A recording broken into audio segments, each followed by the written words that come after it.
You just hang like this until the red light comes on. Hi, everybody. Welcome to the third Women in Gaming show. We haven't been canceled. Yay! Does that mean we're doing well? We're doing well. Thanks to Well everybody. This is all thanks to you guys for tuning in every month to watch us talk about gaming, talk about diversity in the industry. We'll go around and introduce ourselves, and then we'll get right into what the show is. My name is Nicole Fawcette. I am brand manager here at Xbox. I'm Catarina. I'm a program manager in the Xbox Live team. And I'm Tara. I'm a PM for Mixer. Yeah. In the Mixer studio. It was easy to get you. Just pull you down. Well, I'm normally in the upstairs studio. Yeah. So this is like a special occasion for me. This is cozy. They have the let me in this couches. studio. The nice one. Let's not break anything.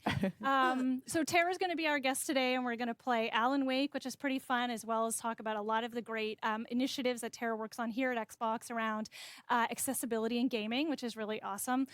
So let's go to the rundown of the show. Lennox. No? No. Yeah. No? Where's the kid? All right, well, we'll go through. So we're going to start the show off by talking about what we're currently playing. And then we're going to, there we go. And then we're going to get into the gameplay, some Alan Wake, and we're going to talk about why we're playing this age-old game. Backwards compatibility. Exactly. And then we're going to do Snaps, which is our shout-out to just great people doing awesome work in the industry. And then we're going to close the episode doing our one-ups and game overs, which is kind of us talking and riffing on great things that are happening out in the industry, as well as maybe things that aren't so great. That's okay. We like to keep it real here. You guys can always chat with us. We've got the chat up or watching, so definitely throw us your questions, talk about what you're playing. We'd love to hear what you think about Alan Wake if you've played it.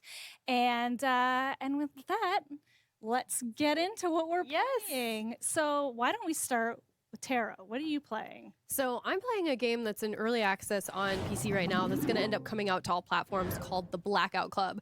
It's a 4-player co-op horror survival game with like super Stranger Things kind of feel.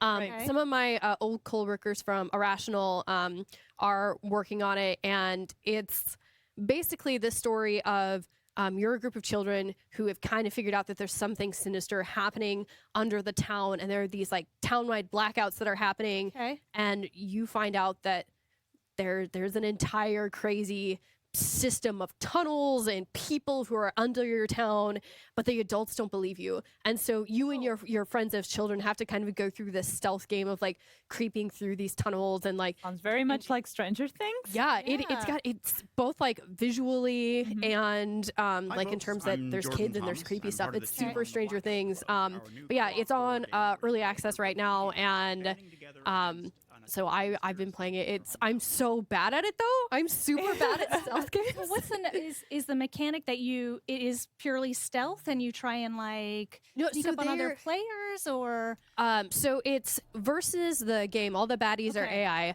And so there's like components of, okay, well, I have a noisemaker, but you leveled up and you can prank call people. So there's like planning on how you're going to do it. There's sneaking, but then there's also like, if like the master baddie, which I don't remember what it's called. We could call it the Demigorgon. Just for sake. Everyone will know it. But if it gets you, it kind of like takes over your mind, and then someone has to come save you. So you both have to like be sneaking around. You have to plan and put traps in the world, but then you also have to like work together as a team, because like, what if there are 2 objectives? Do you want to split up? Because what if one of you gets caught by one of the baddies while that's happening? Because you can't complete the mission until you go and you save your friend. Oh my gosh. And it's hit super you tense. against each other? Like, is it one of those things where is it pure cooperative, where you guys are working together for good, or you're not sure about somebody's motives in terms of maybe they want to use you? It's pure cooperative, which I really like. I get like way too hyper competitive in like versus games. But so many games that are, kind of horror based or spooky, like we don't have a lot of like those really solid co-op experiences. Like, there was No, you're always alone. Yeah, You're always alone. honestly, you're selling me on this game just because of that. Because I do not play horror games, like Oh, me either. especially if I'm by myself and I'll start playing at like 10 or 11 p.m. and I'll be like, I don't think I want to do this. No. Like I'd like to sleep tonight. Yeah. So that actually like is a good idea of like, okay, you and your buddies will be scared together. It's a shared experience. Yes. Yeah. And I mean, I guess you think back, like, what was the last like good like horror co-op game? It was like what, like it was Dead Space? Like I'd say the Resident Evils, like they were more actiony when they Yeah. got co-op, Totally. and less horror. Yeah, true. So are there jump scares in the game? Unintentional. Like Okay. there's not like those scripted moments where you walk through a door and Okay. something jumps out, but there's definitely like I didn't do a good enough job planning and I walked through a door without checking everything, and then you're Gotcha. like, oh snap, like there's a person right there. Yeah. Um, on me. Yeah, because the baddies, like there are some that look for you based on sounds. So certain areas you have to like look at the floor and make sure you're staying quiet. Yep. That are others that are looking for you based on sight. Yeah. There are like drones that are looking for you. And then again, if you do things, you it's called committing a sin. So like Okay. if you kick in a door because you want to get into a building instead of finding like an open window, Oh. like people kind of realize something has happened and you've committed a sin. And if you do enough of them, like the major baddie, like you become the prime target. You become marked on the map as like prime target, and everyone knows who the monster is going after. That's so crazy. and then Wow. that's like a huge do I risk staying near Yeah. you and maybe helping Attracting- you, yeah. or do I just like ditch you and like let you get captured? What and- kind of friend are you? Those Hey, choices. I always go back. I just maybe I let you get captured first and then I rescue you rather trying to protect you in the beginning. Right. That's awesome. Yeah, that sounds really, really Amazing. cool. I know. It's super fun. Like I said, it's in early access right now.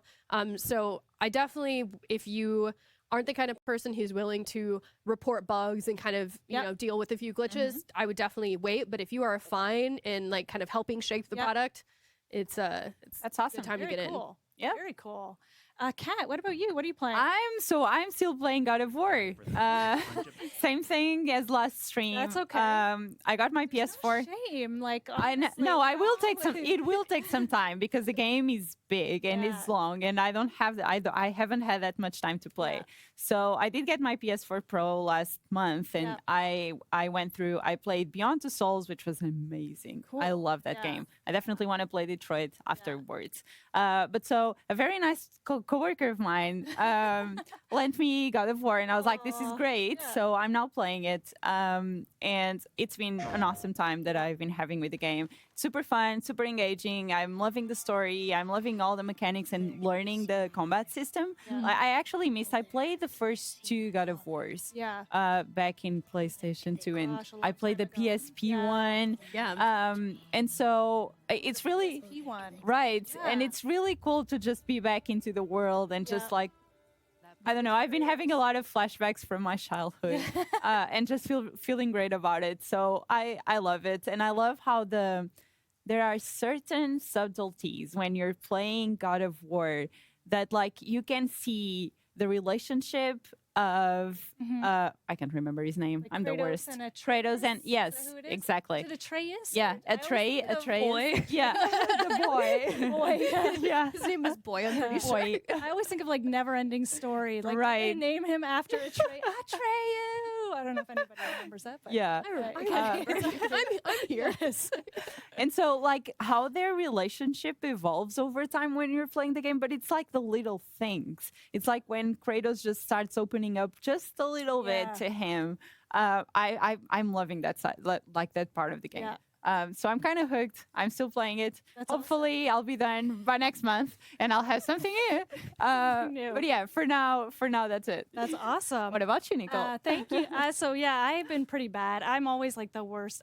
So I was playing Donut County for a little while on mobile. I highly recommend playing it because it's one of those super stressful free games where like there's no competitive. But I'm also playing. I just dove into it last night, which is the Spyro trilogy, which I know Tara, we were going to talk about as well. I'm so.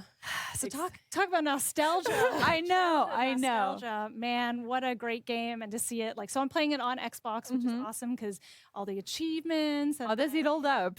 It from looks your memories. amazing. Yeah. So my memories, it looks way better than what I ever remembered and plays. Yeah. It's not one of those games where, when you play old games and you're like, God, Yeah, this is not fun. There's some of the so just recently I went back and I played did you guys ever play Ape Escape? Yes. On the PlayStation? Yeah. Yep. I loved Ape Escape as a child. And it was a lot of fun. And I went back to play it and I'm just like, these controls are so terrible. How Like did it I doesn't this? it did not hold up. I had the same feeling. So when they did the re-release of Crash Bandicoot. I was incredibly excited because what Spyro was for many people, Crash Bandicoot was for me. That's right. Like I was super excited. And so when I started playing the first Crash Bandicoot, because they have the 3 games, they have 1, 2, and 3. When I played the first one, I was like, ooh, I don't think I can do this. Like this is not. It was way harder than I remembered being. Exactly. Like I was dying constantly, and I'm like, I'm not having fun. So I skipped to the second one, and it was way better. Yeah. Like the second one was great, and the third one was great. But I couldn't do the first one. It's really hard to trust your memories Yes. of the game, right? And I even wonder, like, did I even play as much as I've even played in this last 2 hours? I was probably. Oh God, like I must have been in early I don't even know high school. I know for sure Spyro for me was the game I got with my first PlayStation. Right. It's what I wanted for Christmas. I remember seeing TV commercials for it. And that was the attach game I got with it. And it's just so much fun. It's super easy. It's all about collecting things. Like it gets the collector in you. You got to get like every coin, every key, every dragon egg. And they've just done an amazing job. It looks great. It looks kind of like a little Pixar cartoon, just the way the dragons are all redone. Really, really great game. And to see it on Xbox and kind of repackaged with all three Awesome. games was pretty awesome. So definitely pick it up. I need to get it. All right. So now we're going to get into it. We're going to play Alan Wake. So Tara, tell us why we're playing Alan Wake today. So I love Alan Wake, but for a while, Alan Wake was actually You want me to pulled play out while of. we Do you, talk? I I really want to. Like I'm looking at it and I'm just so like, we're maybe I should jump in. partially into the checkpoint. The tutorial. So right bumper is your sprint and dodge. Okay. And I actually don't think you've learned anything else yet. I don't think so. Have you learned your flashlight yet? No. Have a flashlight? Oh, the light. So you're like literally seconds into the tutorial. Yeah, I was trying to like play through the tutorial before we started so that we could drop into action. But now everyone can learn together. And this is. Yeah, so continue on. Sorry. I just started watching. But it was one of the first games that I played that had like an amazing narrative, and it was kind of packaged episodically, but it actually got pulled from the store for a while because music licensing. And it was gone for, I have no idea what I'm supposed to do. Yeah, I'm not really sure but it was gone for a long time, but it just came back on Steam last week or the week before, really recently. Remedy has said that it's going to be coming back to the Xbox store soon, but you can also get it in the Game Pass, which is like, I keep telling people, this is one of my favorite games. You need to be able to play it. Did I hit a bug when I handed it to you? I think so. I'm definitely restarting that. So did you finish it? This game? I have beat this game probably 4 times. Oh, wow. 3 of the times on stream. Basically, I'll be playing on like my personal stream, and then I'll just be talking about games I like, and then I'll be like, oh yeah, and Alan Wake, and someone will be like, wait, what's Alan Wake? I'll be like, you don't know Alan Wake? Stop what I'm doing, switch games. I think I broke it. I let you do that. I don't know if that was my fault or not really. No, I bet so I used to be a QA tester back in the day, and I was just known for doing this kind of stuff. Like breaking games? Just breaking games. Breaking games in we'll quit to the main menu and come back in. But breaking them in a way that no one else could understand how or why? Yeah. And then they'd be like, how do you do that? And I'd be like, I don't know. Good question. So like that's not a good QA tester, right? You want to be able to like repro the issue. Yeah, that's true. So Tara, do you want to tell us a little bit about your job or how you ended up at Xbox? Because it is kind of fascinating how you came into our family. Yeah, I'm just gonna start the whole entire thing. I'm sorry. That's okay. So I came from just AAA game development, and then I was actually at PlayStation immediately before this, working on the PlayStation Now. And I've always been doing accessibility and inclusion work, so particularly helping gamers with disabilities. And I'd been in that space for like probably about 8 years at the time. And, you know, Xbox had the Gaming for Everyone program. Yep. And I just remember like watching it being like, wow, like that sounds amazing. I want something like that. And it really became a chance thing. And that one of my friends worked here at Xbox already and was part of the gaming and disability. I was like, oh, there's a ghost. No, it's not a ghost. Just kidding. He had told me about the Gaming for Everyone program and the process and the fact that, you know, not just was there, you know, gaming disability, but the fact that there was women in gaming. And there was like I've been told that they're called culture fit interviews that happen at GDC. And my friend was like, you should reach out. You should get in. Yep. He's like, Xbox would love you. Xbox needs more accessibility. We do. We do love you. Yeah. So I did the interview, and I was just like, oh my God, I think I'm in love with Xbox. And it worked out because it turned out that Xbox was in love with me too. Aww. And then, after I got here, started working at Mixer. I work on the engineering team. Doing the core programming features, but then I was lucky enough to get involved with Gaming for Everyone and the Gaming and Disability group, and that's been amazing. Like, I started at such an amazing time because pretty much I started and they were like, oh my God, now that you're here, we can tell you Xbox Adaptive Controller, it's a thing. That's right. And then like, okay, we need to find people in Take Home for testing this controller. Like right now, like, you know, a ton of people, like, can you help? And I was just like, oh my God, this is amazing. And it was something that, like, if you would have told me, like, you know, just like 2 years ago that a controller like that was coming on the market, like, I wouldn't. I've been like, oh yeah, that's a cute idea. Yeah. That's who no one will make that. Yeah. And then showing up here and they'll be like, actually, here it is.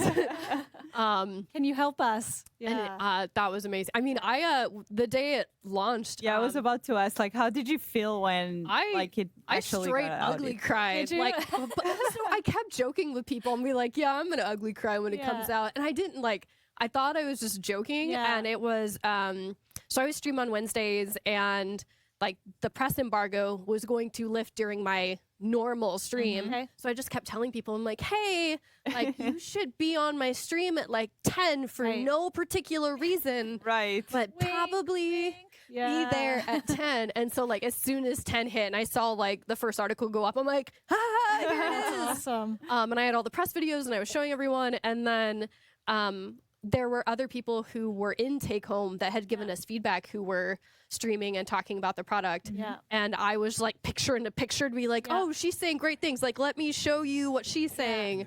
And then then they would start to cry, and then I would start to cry. And then it was just like a feedback loop. Yeah. And it was like the best kind of terrible, I guess. That's awesome. So how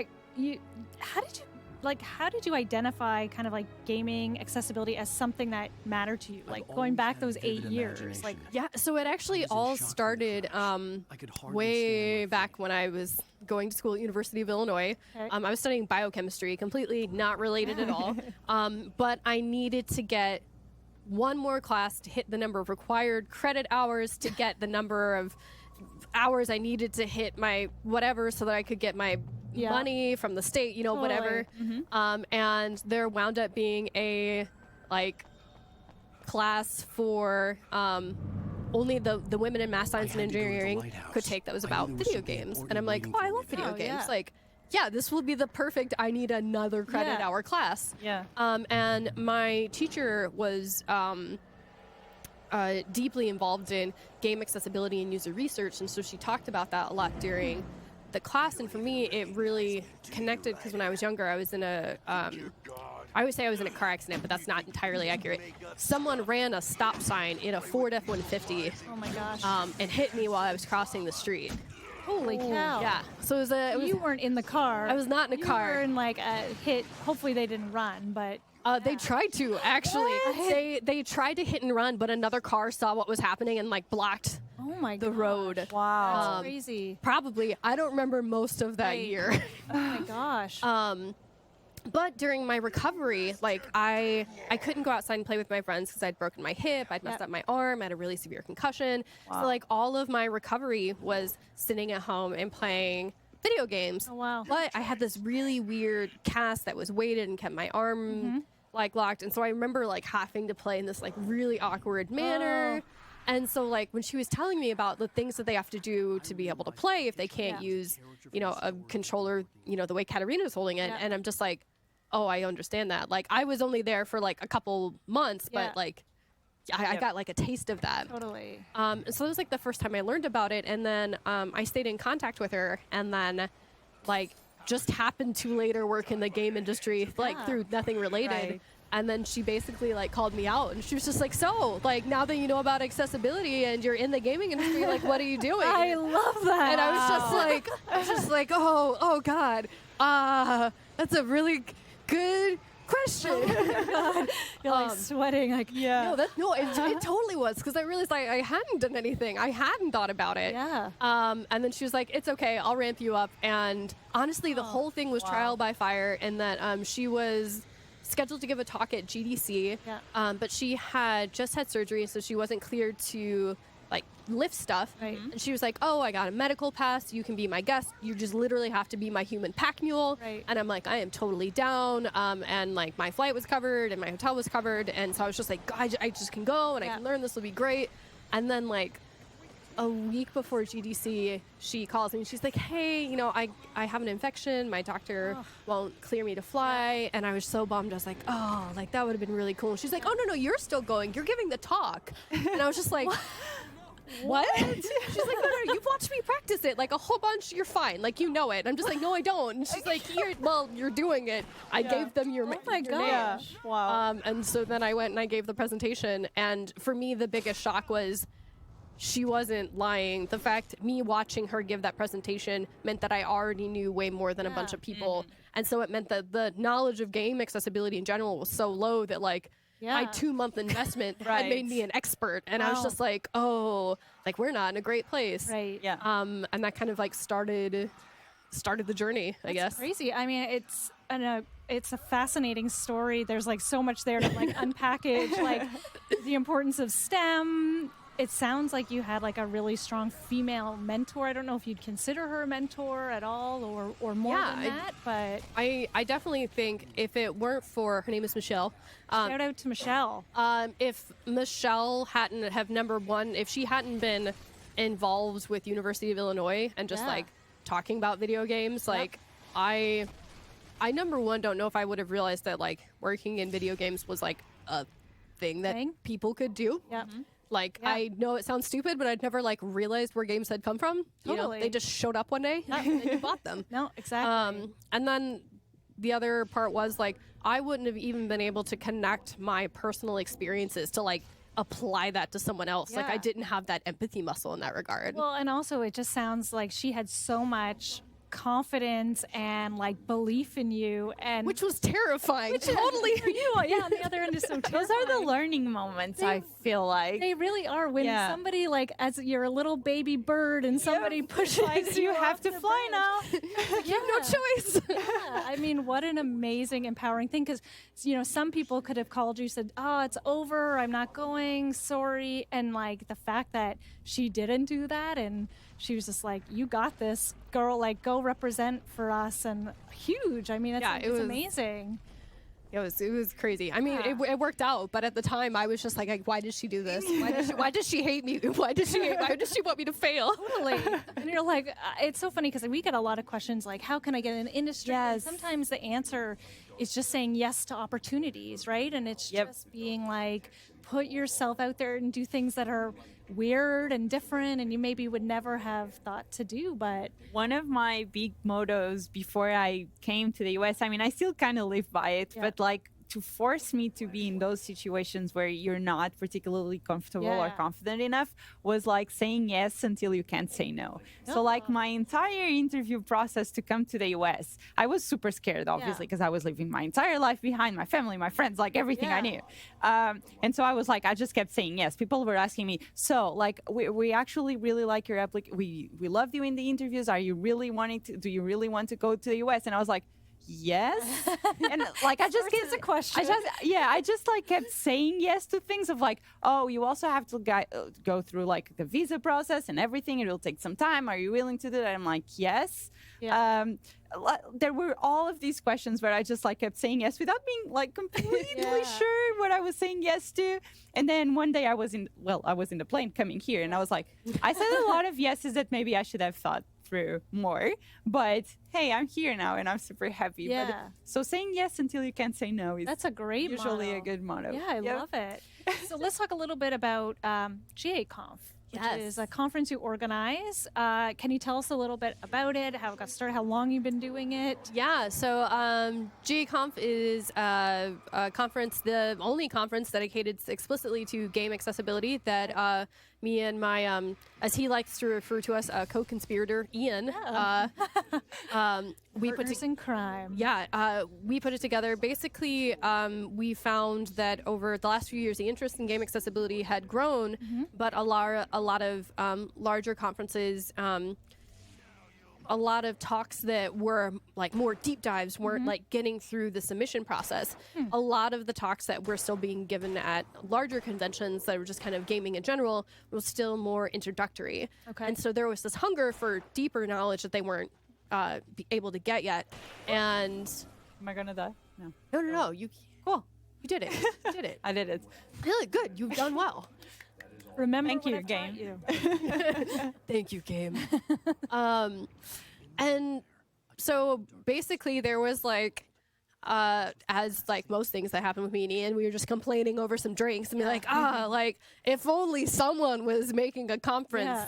And he had like jokingly said like we could do it, and I was like, haha. And then like flash forward a month, he's like, but really, like I've started the proceedings to like have this, so you're in, right? I'm like, well, I can't tell you no now, so Sure. yes. And so we're we've had 2 in San Francisco. Okay. And we just expanded internationally. Just last month, we had our first one in Europe, in Paris. Nice. And that was crazy because we had to start planning our next one in March in San Francisco before the one in Paris was over, which was Always a little stressful. no downtime. Yeah. Well, even the one with Paris, I was super annoyed with Ian again. He always pushes us forward. So it was immediately after the last one in San Francisco, and I like wake up and I'm like, Yeah. I'm not Well planning done. anything. This is great. I've got a few months before we have to organize the speakers and the venue. Like, I'm gonna enjoy this. And I like get a call and he's like, hey, what are you doing right now? And I'm like, nothing. Why have you called me? And he's like, oh, I'm having this meeting that I think you should come to right now. How do you feel about expanding to Europe? And I'm like, why couldn't I have 24 hours? 24 hours, exactly. But there was a school and a charity in Paris that was just like, we need to share what you guys are teaching over in Europe, because not everyone can afford to come over. Yeah. And we're like, well, we would need help. We'd need like, a really extremely discounted venue or something. Like, Yeah. we don't have the money saved up for that. And they're like, oh, well, if you partner with us, you can have the venue for free. And we're just Oh, like, wow. oh, well, Exactly. Can't say no. Yep, exactly. You need to say yes. That's right. and so, I'm really Yeah. I'm trying not to die. Oh, don't die. oh, you're doing fine. Wait, I don't know what happened though. What is this? Is this flare gun? Did I Yeah, use that was a flare gun. Yeah. Wow. So the bad guys are shrouded in darkness. Yeah. And So so I've that's where been using the lantern for that, and then just kill them. And then the flat. Why am I killing them? Like, what did they do though? They are, so this was part of the tutorial that I had skipped earlier. So you are a author, and you had written a character called the Hitchhiker. And in this like kind of tutorial, he's like come alive, and he's like yelling at you, trying to kill you. Oh. Yeah, So it's a book character that you wrote who is very upset. exactly. Why They're on this would he? kind of, Like, I made him supernatural- a thing. I created him. You should be happy. It's kind of like psychological you know, there's some weird Am I darkness supposed to do there. something? You need to yeah. run away. Go to the lighthouse. Running away. Okay. Yeah. He's like too powerful. Yeah, I totally interrupted you, but No, I needed to good. know that I was doing fine. no, you were doing good. The voice even told you you're doing great. So what are some of the topics you guys talk about at GA-Conf? Yeah, so we have like a huge mixture of Yeah. things that make me really excited. So we've covered everything. So just at GA-Conf EU, we had a indie dev who is like a studio of one person who talked about like, hey, this is how I started thinking about accessibility differently, so I could put it in my products. But we also had, oh my God, I can't remember. Megan, Scavi? from Tomb Raider. Oh. Yeah, what's No, I am blanking on her name. So she came and gave a full talk on how the accessibility of the latest Tomb Raider happened and like the full story of the franchise. But from AAA all the way down to the most indie of indie devs. yeah, and There's a good question there that I'd like to, because I've seen a lot of new options in accessibility for games. Like all the new games that are being released, they all they actually throw you into the options. You're able, like one big thing for me is subtitles, like being able to turn on subtitles and having all the options for like color conversion and audio, and like there's a lot more options there. I realize, even if I don't particularly need them, I've been noticing that like.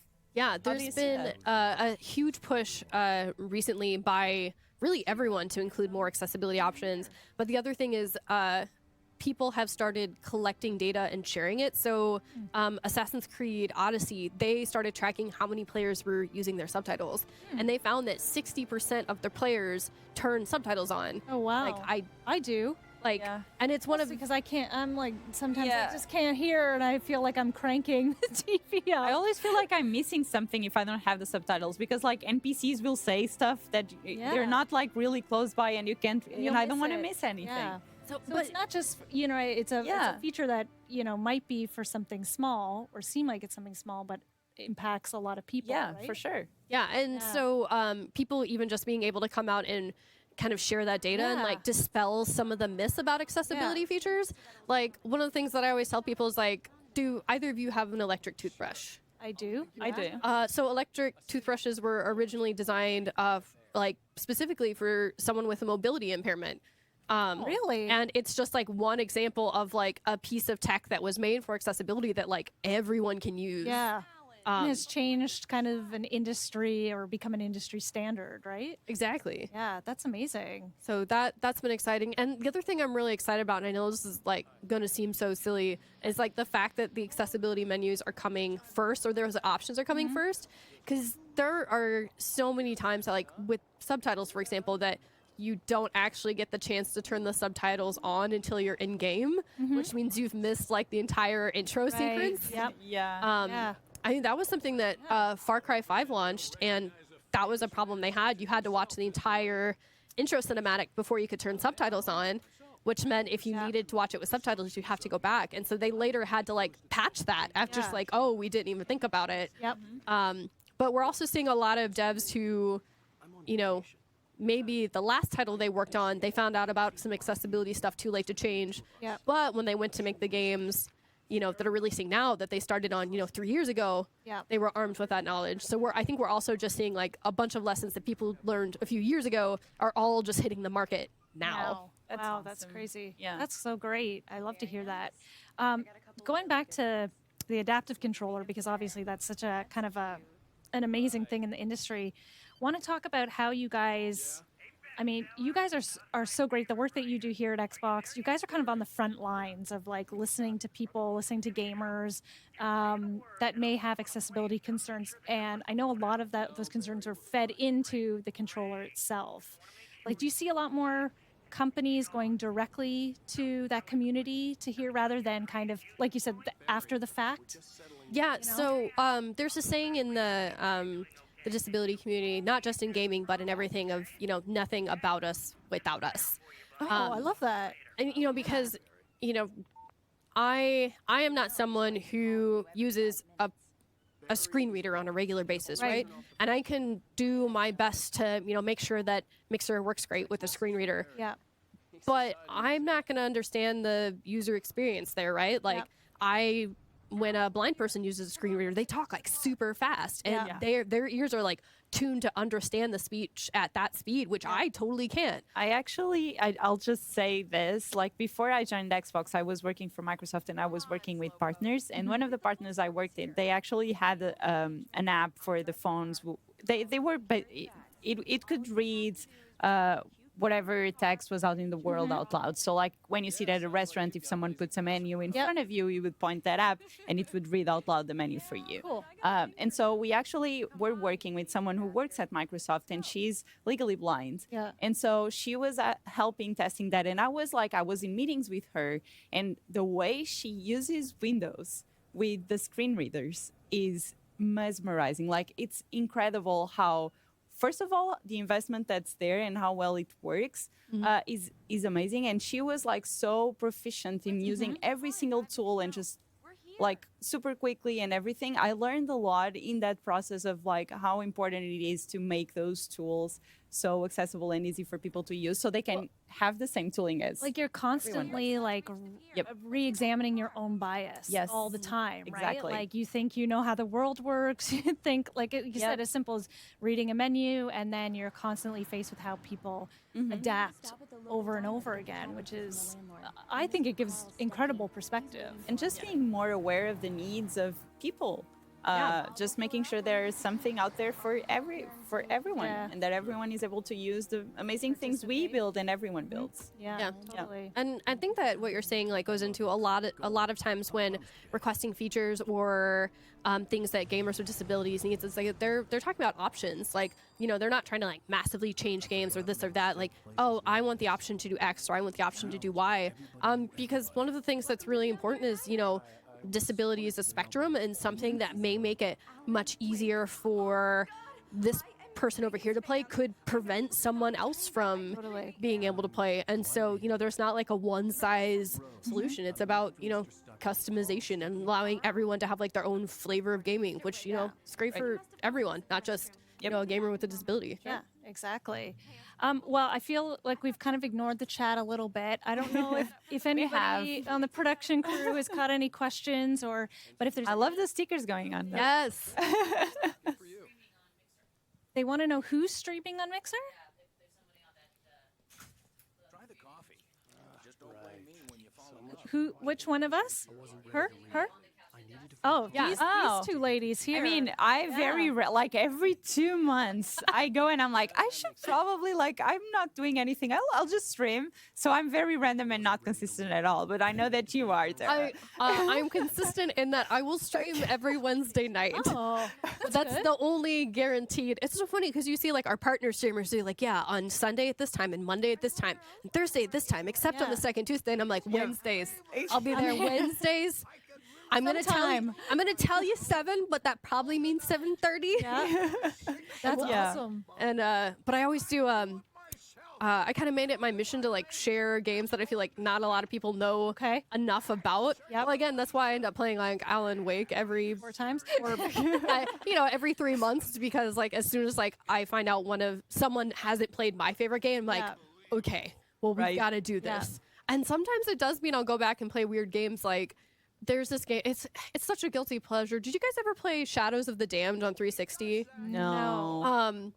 I'm almost embarrassed that I like this game. So gameplay-wise, it has like a producer from Resident Evil 4, Suda 51's on it, so it's weird. Yeah. It's like dark, but it also has a lot of like immature dick jokes. Like I don't know how to.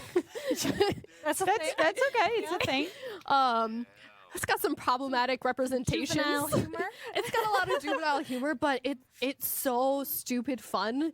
And like it was a weird like niche game that not a lot of people played. And it was just like one day I'm like, oh, I have some spare time. I'm gonna play this game that I bet none of you've heard of. Yeah. And it was just like I did that. But then also like sharing other like classics like.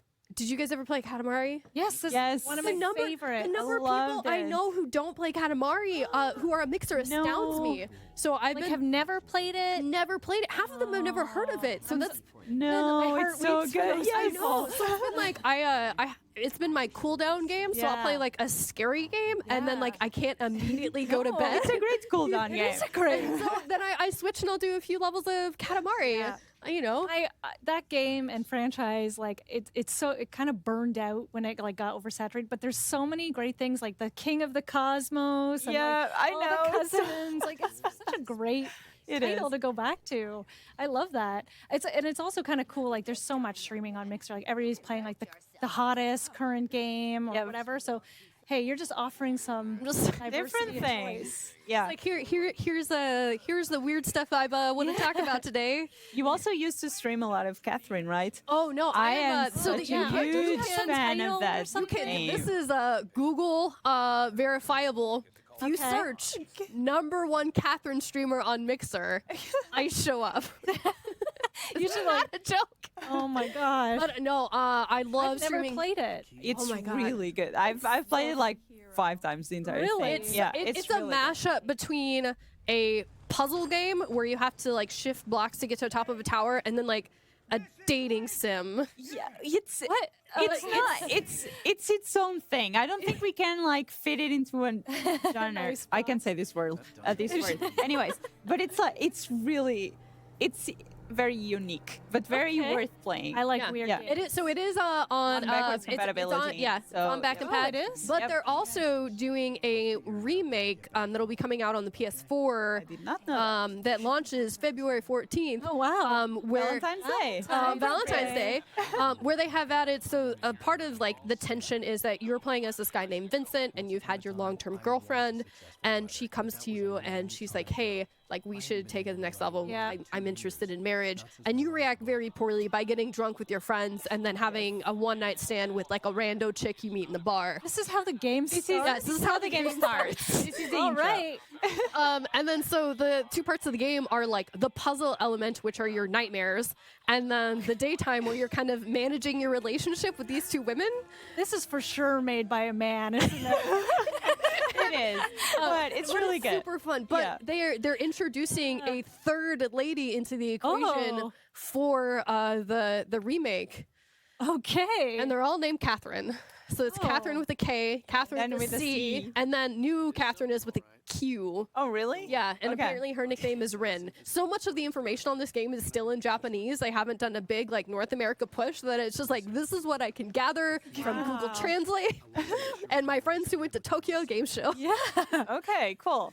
Coming to like a corner of an otaku bookstore near you. That's awesome.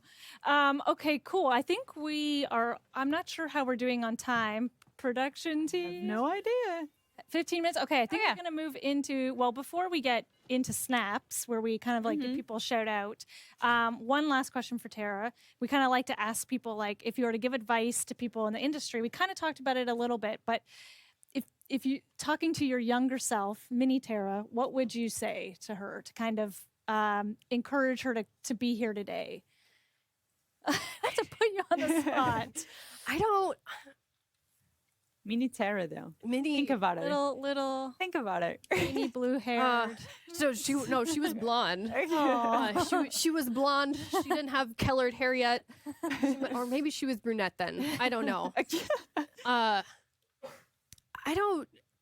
I mean, I think just what I needed to have done was be more confident. Like everything I was doing, I'd be like, I don't think I can do it, and then I Yeah. could do it. And like, I think if I had been more confident, I maybe could have tried to, Yep. rather than just like reacting to opportunities, like made my own opportunities. So I think if I had just been more confident, like I was so ready to think I was going to fail at everything, and it just kept working out well. So like, what if I had just like done something on purpose instead of being like, I guess I'm Yeah. doing this.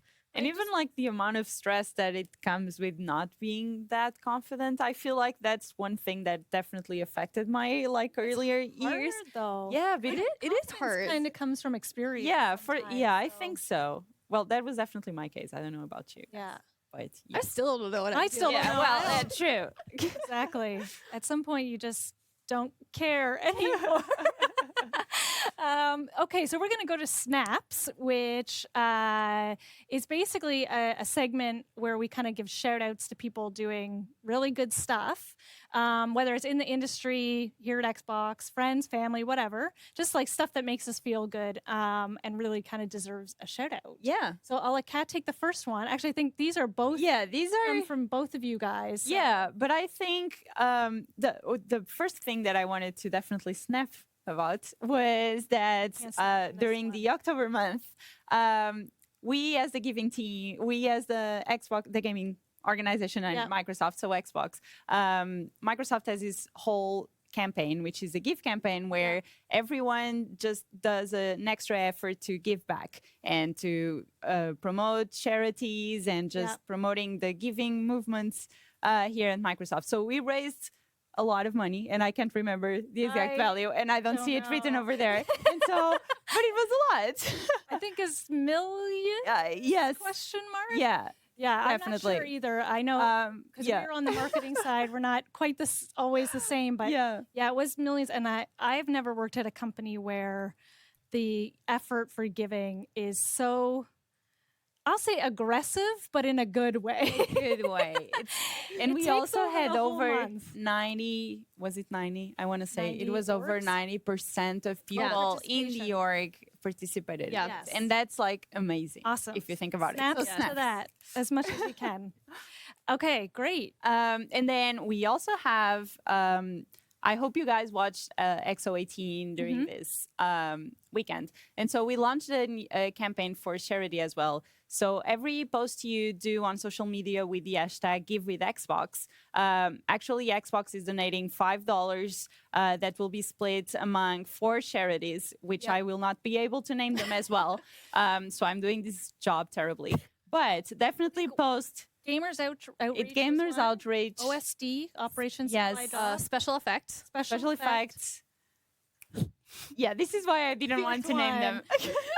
Somebody in the studio, look it up. And we'll put it in and the we'll chat. come back to it. But like basically the purpose of the hashtag is you like posting pictures or good moments that you've had with other people, playing with other people. Yeah, you can and just hashtag #GiveWithXbox and we'll give $5. Yeah. Up to $1 million. So which is awesome. Feel free to use that. Last one, also coming from XO18, is I really want to give a warm welcome to the new studios we're acquiring. So Obsidian and Exile, welcome to the Xbox fam. Yay! Snaps. All right, and one more. I think this one comes from you. Well, this one was the Ups. Oh, is that a one-up? All right, let's just roll with it. We'll go to one-ups and game overs. Did we want to hold the one-ups to the end? Because we want do. We want to keep it on we want a positive sandwich here. It's not usually what it's called, but we want the buns to be the happy parts. Okay, so we'll move to game overs then. So I'll just explain a little bit about what this segment is because it's a little random. This kind of was adapted from a camp game called Roses and Thorns. I don't know if I never went to camp, so I'll just sort of pull it from that. But this is what I hear happens at camps. So this idea called Roses and Thorns, where there's at the end of a day or whatever you say, like, what are your roses? Like, what are your happy things? What are the things that make you feel good? Things we're happy to see. We've adapted it for things that make us feel good about the industry. And then our thorns are game overs. It's just like things that we like, prickle against that we won't love. We want it to be really real, make sure we're having hard conversations, talk about stuff that's happened in the past month. So again, we're going to keep it positive on the end. So we'll start with game overs. And I think this one goes to you guys, right? This is about Ash. There was a bit of a controversy online around the new Overwatch character Ash. And so basically there was like an earlier version of the character and she was a black woman and then eventually when they released it and because of her whole background story they made her white. And so there was like, oh, we still don't have like a black woman in Overwatch although they have a bunch of characters, and that's for the conversation around representation in games. And so that's really like what I would like to talk about here for a bit is like how, as an industry, how well are we doing in terms of representation in games, and are we getting better? My own personal opinion is that we're definitely getting better, in the fact that we're even talking about it and just making sure that everyone just like feels represented when you're playing a game. Like if it's me or you or anyone at home or anyone really, they can find a game out there that has a character that feels like them, or honestly, the generic characters where you don't even know what it is, like Master Chief. Yeah. Who's Master Chief? No one really knows. Well, you actually do if you read the books. Yeah. But anyways, just making sure that everyone just like is able to identify with someone out there in a game. Right. So yeah. Yeah, I think that overall we're definitely getting better, and I think we're starting to have some conversations, and I think we're actually getting to some really hard conversations. So at GA Conf, we actually had our first talk on representation of gamers with disabilities, and there were some talks about there's some pretty damaging tropes that still exist, like anytime you see a wheelchair in a game, like it's supposed to be scary. Like you always think like you're like it's creaky and it's like or it's not empowering, right? Yeah, like, and you know, wheelchairs for people who use them are amazing and give them mobility, and they love their wheelchairs. And so the fact that the only time you see a wheelchair in game, like if you think of, you know, That's actually like really Dark Souls, like some of the bad guys are in wheelchairs to make them scarier, and like, you know, never thought about it. Yeah. but it's just Learning moment. Exactly. But the fact that we can get to the point where we're having these conversations is really good. But it does mean like it's hard as like someone working in video games to like even be able to look at some of your own work and be like, man, some of the stuff they're saying, like I've definitely worked on games that did this trope or that trope, and like being able to like admit, yep, I could have done better. And now that I do know, I will do better. Yeah. Yep. And I think we're living in a weird time of like call out culture and stuff online, and I think there's like good things and bad things. And in this case, I think it is kind of neat that the community can kind of have that direct access, to a dev to say like, hey, you showed us one thing and you've made something else. Either please explain yourself. Like I think sometimes game devs and teams that we try to hide too much, or we don't want to show the full process, but it can't really be that way anymore. I have to be some sort of level of transparency, and so it is kind of cool that the community can literally call back and put some accountability on stuff. And I agree. I think representation. I mean, again, to that point, like when we played games as kids, like I never thought to ever say anything about Princess Peach or other characters. Like it wasn't even an option to really like think twice on like, oh, are these images that we're seeing every day representative of us? And it's really cool. Do you remember being happy when you were going to play Mario Kart like for the first time and just like, I can choose it. I can be a girl. I can be a character. Yeah, I can be Daisy or whatever, so right? I remember those like small, little, and very sparse moments in my life as a gamer where I was like, oh, "This is awesome! I can either like make a girl when I was playing whatever game we could build our characters, or I would go into a game and I'm like, oh, I can be a girl. Yeah, like or a cat, that was or whatever you want to be. So I honestly think one of the reasons that I was really drawn to fighting games. So I used to play fighting games all the time. I did a little bit of competitive work, but I think one of the reasons that I like latched onto them when I was younger was because there were way more female characters in fighting games than other single player experiences. That's right.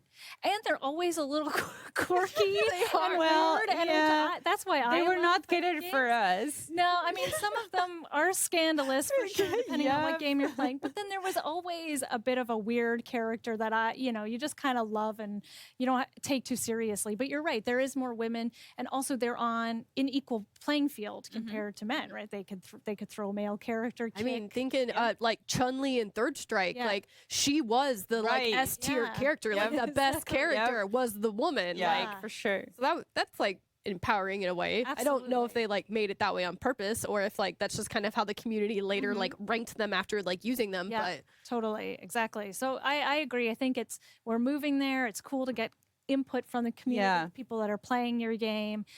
And I mean, we have conversations a lot of time. What do people want? What do people want? Yeah. Now they have a voice and a way to tell people what It's they true. want. It's really good, and it will move definitely the industry forward. And having these conversations, I think it's really important because it will bring these kind of subjects on top of mind for Yeah. the developers. Totally. Yep. All right. So with that, we'll go to our one up. Yeah, so this was something that I was excited to talk about. So I know I have previously worked on titles where we did a lot of overtime to the detriment of like our health and our relationships. And sometimes it kind of gets like glamorized in like a really bad way. And like, oh, I worked so many hours to work on this. Or, you know, there was a lot of talk around Red Dead Right. about, you know, the crunch. And actually, Warframe fans actually went to Reddit and were like, hi, Warframe devs, like, we love you, we love your game, like, please don't work overtime, we want you to be like happy and healthy. And it had like Wow. over So 5,000 amazing. upvotes, and so like I was like so excited that like Yeah. they were just like, no, we Take your time. we want you Yeah. to We'll be be like here. real people. Yeah. Yeah. Please have a like, please don't like literally like ruin your health like For us. for us. Yeah. Which, Wow. you know, That's especially after all incredible. of the other conversations that been happening around crunch, it was like a really nice like Yeah. other side of it. So I was, and I love that it came from the fans being like, please Yeah. please don't. That's Yeah, and amazing. that's a really good point you brought up in terms of like the culture of busy, or how I like to talk about Yeah. it, because it's like there's definitely times when people are busy, and it's not all the time. It's just like there are seasons when it's just the nature of Totally. whoever's work. And people love what they do and sometimes want to Yeah, put more and time they into do it and- exactly. But just being able to do what's best for yourself and not just having to look busy because it's cool, or like Yeah. you want to seem like you're super important and so you're always doing a bunch of things. It's like, no, just take your time to live your life. It's awesome that we are all super passionate about our work, and so if we want to spend a bunch of hours working, that's Yeah. great. But like even for us, just making sure that we do take the time to live our lives outside of work and just like hang out and Yep. do things that we're passionate about also outside of work. I think it's super important. Yeah. And it's totally fine, people. It's totally fine spending time on yourself. Yeah. I mean, again, it's like it's the world is so weird sometimes, right? How it's changed and like how consumers talk about what's going on in the industry and how people are working. Like, again, we would never have these conversations before Right. social media, everything we Yes. wouldn't really understand. So the fact that it's, you know, maybe the conversation is shifting away from this is what I want, this is what I want to have at this point, to an understanding of there are humans behind the games that make this content. Engineering teams are, you know, staffed with real people, with Yeah. real lives, with families, with health issues, with whatever, and kind of just a sense of empathy for a workforce is a cool thing to see. And, you know, 5,000 is not insignificant. That's a big base. And that game is also not insignificant, right? Like, Yeah. that's a huge game. So to me, it just gives me like a lot of hope in terms of like turning the very- conversation. The very nature of games, because it's not like you release a game and then you're done. It's No. like you're constantly developing. So if like the developers behind the games don't actually find a good balance that works for them, like they will definitely burn out eventually, because like it's something that you'll be working on constantly. Yeah. It's not, you're not done anymore when you release a game. That's right. So I think that also brings an extra like importance to this topic in Yeah. particular. Yeah, and you know what? You stop getting creative when you're crunching like that. Yeah. Like you stop being able to consume the media that you're making, Yeah. like and learning, because all you're doing is like focusing on this problem and stressing about it, and then Yeah. like eating whatever Yep. terrible thing you Comes found in the in. kitchen. Yep. You're like, well, I guess I'm having 3 slices of pizza and a carton of ice cream today. I don't know. It's No. what they served. And then Yep. you like you lose that drive. Like you said, you get burned out, and if you're Yeah. burned out, you're not going to have the next great idea. No, Exactly. exactly. Yeah, we're all about self-care here. Yep. Especially on the women in gaming team, for Yes. sure. I think we're good. Okay, we're good. So thanks to everybody for tuning in. Thanks to Tara. We maybe made it all of 10 minutes into Alan Wake, but that's okay. I think I did We hope we did can- I get a I think I did a good Did you job. get an achievement? I No. thank you. Well, no. Well, so Well, in your cool. defense, Thank you, Nick. We're playing on someone else's profile. Okay. And Maybe they've they already got it played. already. And so they You just called me out like that. I don't even know. I don't think I belong here. I didn't get an achievement. I'm a disappointment. I'm leaving. Get out. No, I'm just joking. Of course. Hopefully, people got to see at least a taste of the game, and we talked about it, and we did talk about some awesome work. And thank you, Tara, for joining us on the couch. Hope to have you back again. You blended nicely with the backdrop. And thanks to everybody that tuned in today. And definitely hit us up on @WomenInGaming on Twitter and Instagram, and we'll be in touch soon with our next episode for December. Yes. All right. Thank you so much for having us. Bye. Oh, I'm supposed to read this? follow So our that's Mixel channel why. to get a notification the next time they're live on episode 4. So click the follow button. Sorry, Depending on where guys. you are, it's either up here or it's down there. Yeah, and the last thing is, Now I'm getting fired for sure. No, we're fine. We love you. And This is so what you get for calling her out for the achievement. yeah, this is karma. karma. you're Thank you, universe. So before we leave, we actually have on this show we really like highlighting other female streamers on the Mixer platform, and we have some amazing ones. So we want to do a special female streamer to showcase, and this month. It's Jordan Lane, so you can go to her channel, and it's on mixer.com/Jordan Lane. That's JORDINLAINE. I shouldn't have spelled that. That was hard. Not only is she a gamer, she's actually a very, very talented music artist as well. So check her out on her Mixer channel. And now I think we're ready for now your we can outro. really say bye. All right. So Okay. we'll see you guys next month. Stay tuned for episode information on episode 4. Yeah. All right. Bye. Bye.